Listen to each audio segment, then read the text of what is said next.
l'œil du. Bon di nga ko waxee sànq sénégalais yi ci bëri daañu nelaw. C'est déjà ça la bonne nouvelle. Oui. Mais damay wax ni que l'affaire Kocc là c'est un peu l'arbre qui cache la forêt, Pape. soo xoolee ñun suñuy habitude suñuy culte suñuy mœurs fii au Sénégal li ni mel xëy na bii moo fës. mais c'est des pratiques qui se font régulièrement très régulièrement Sénégal. Monsieur Thiam l'a dit tantôt xam nga ñun suñu problème mooy lan on a un problème bi nga xam ne c'est un problème de société extrêmement dangereux pour ñun ñëpp mooy lan. mooy on n'aime pas souvent mbir dal ñu génn taxaw di ci wax wala ñu génn yóbbu ko ci yoon. donc ce qui fait que la plupart des délinquants ci prox ndol yooyu nañuy jaar. pour kii mbirum Kocc bi précisément.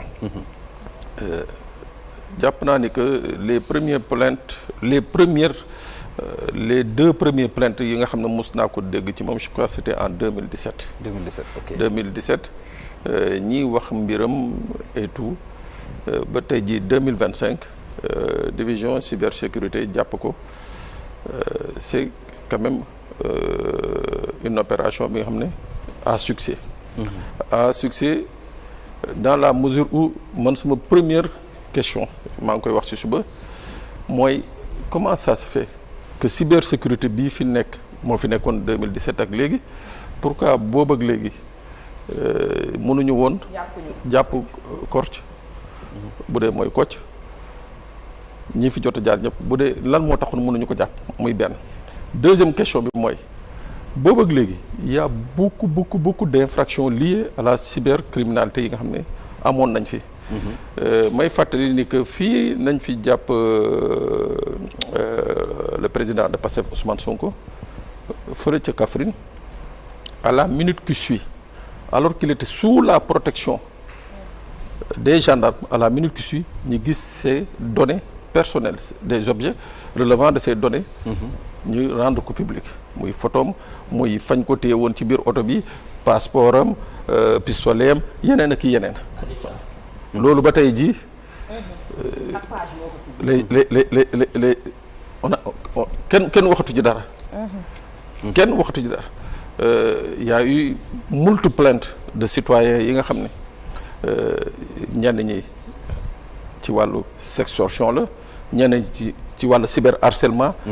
ainsi de suite mais doo ci doon gis benn final. tey la question qu'il faut se poser mooy est-ce que loolu bi muy am ba 2025 bii est-ce que quelque part il y avait pas une volonté manifeste de ne pas permettre aux Sénégalais ñu xam la lumière sur justement contravention yooyu moo jot a wax fii mooy surtout l'affaire Ousmane Sonko yeneen plainte yi nga xam ne loolu qu'est-ce que là xam nga fu mu ñu yóbbu Pape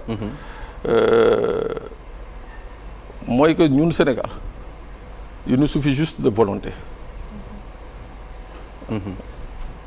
Arrestation bi li muy wax mooy que ñun il nous suffit juste ñu am une volonté derrière c'est-à-dire mu am d'abord de bons chefs su dee police gendarmerie douane wala et consorts qui est d'abord de bons chefs yi mën a impulser une certaine dynamique loolu dana tax ba nga xam ne ñii nga xam ne ñooy exécuter les missions mën a am le courage exécuter les missions.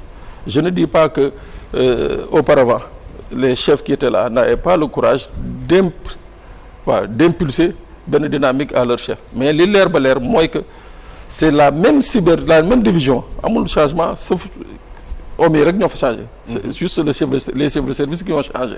mais waaw parce que sous l'ancien régime il y avait beaucoup de plaintes yoo xamante ne ñu doon nelaw foofu. dañ fa doon nelaw. donc loolu tey jii day rappeler encore à l'ordre les missions de service public.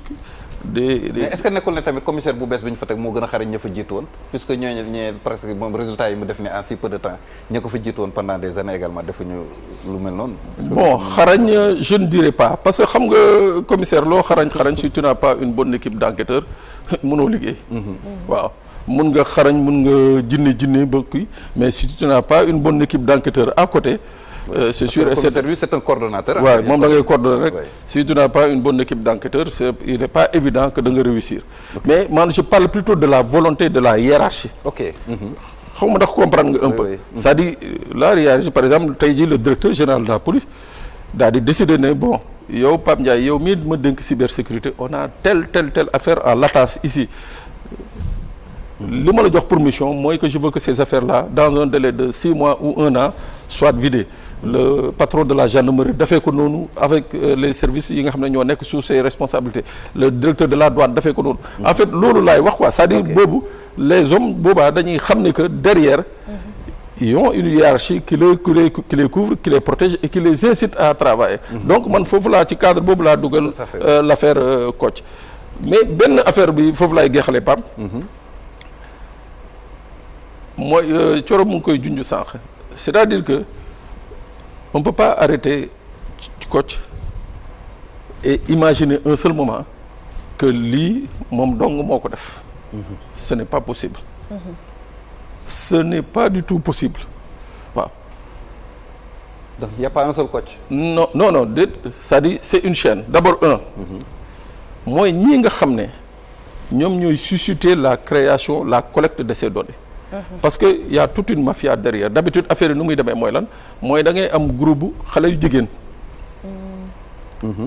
nga ne leen mission damal tappaas Pape Sané. fexeel ba am ci lii nga indil ma ko. man maay woo Pape Sané ne ko maa ngi ak sa lii diiru nangam sangam ba ma indilul lii ma génnee lii donc ñooñu tamit ay complice nañu.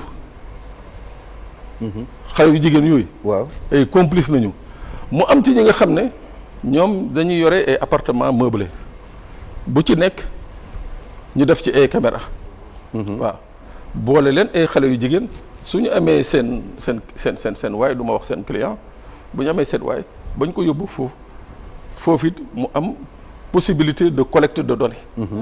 moo tax ma ne gëwuma yaakaaruma ne que lii benn nit kese mun na ko def déedéet. parce que nag jinnewul jinne ba nga xam ne mun na toog rek am ay vidéo Pape Sané wala am ay vidéo Pape Ndiaye non dafa am ko koy jox te ki ko koy jox. mooy au préalable y a un travail qui a été fait. mooy am na ci lu ñu déggoo. boo ma indilee lii su ma jotee lii dinaa la jox lii donc noonu rek la mën a demee moo tax tey jii effectivement ce sera vraiment intéressant ñu xool la suite bi nga xam ne moom lay le juge d'instruction di jox à ce dossier parce que il faut que mu am une délégation judiciaire bi nga xam ne te bon sans pour autant ma jàngal liggéey jàngal juge bi liggéeyam mais juste benn xalaat man bu doon man la dama koy def une délégation éclatée. waaw. du ma ko jox bañ a saisir benn unité de police judiciaire. du ma ko jox cybersécurité képp yem ci. dinaa ko jox cybersécurité jox ko brigade des mœurs parce que dana am ñaari volets yi nga xam ne. moom nañu war a topp ci affaire bi. brigade de protection des mineurs parce que ñu ngi waxu pédopornographie. oui pédopornographie ça concerne les mineurs. donc loolu brigade des mineurs dana ci am yoon.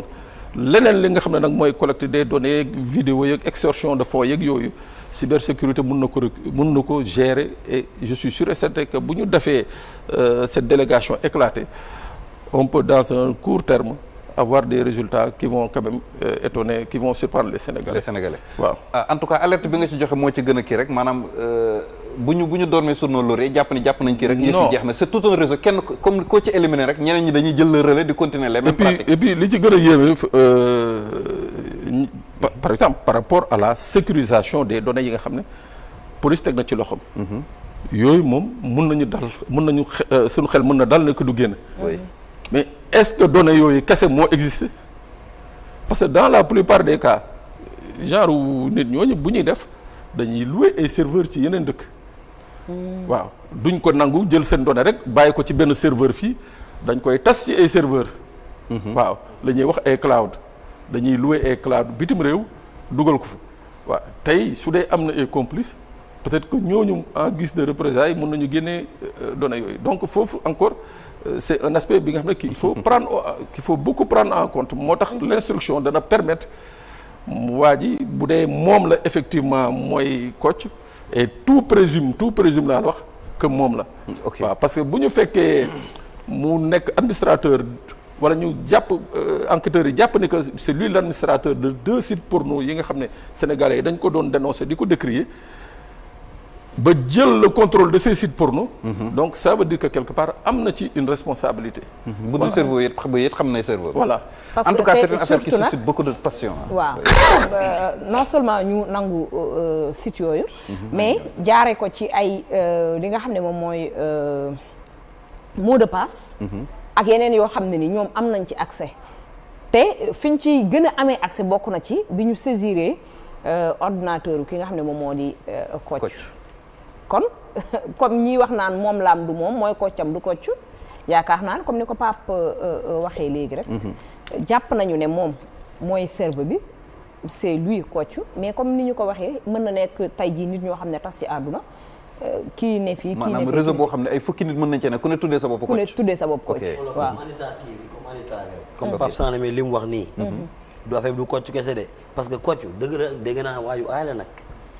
Amérique la defee formation bi Amérique la defee formation loolu laa dégg man Amérique la defee formation loolu informatique rek la doon def dégg naa ko aay la mais mënul aaya ba nekk moom rek administrateur comme li nga wax sànq Pape Sané page yooyu du nekk benn administrateur comme Anita TV bi ngay gis nii li nga wax ci Ousmane Sonko dañ ko jàpp ñëpp di ko wër ñu gis ni page bi ko publier du benn administrateur day nekk ay 10-20 administrateur te mën nga jàpp Kocc dagg bopp bi mais nañ xaar ba ci kanam da ngay jëkk gisaat yeneen bu fekkee du moom rek moo tax il faut comme li nga wax juge d'instruction bàyyi ci xel bu baax a baax te ñoom am nañ xarañte bi quoi mais page yooyu moom du nekk page benn boo xamante ni benn page boo xam benn nit kese moo ko yor day bëri ay administrateur pour yow bu bolekee ci yow mën a dugg ci kële. mën nañ créé waat yeneen plateforme. waaw les mêmes vidéos yi police teg loxo mën na am sax les mêmes vidéos am na beneen nit bu bokk ci réseau bu ko yor. voilà yàlla musal ci loolu.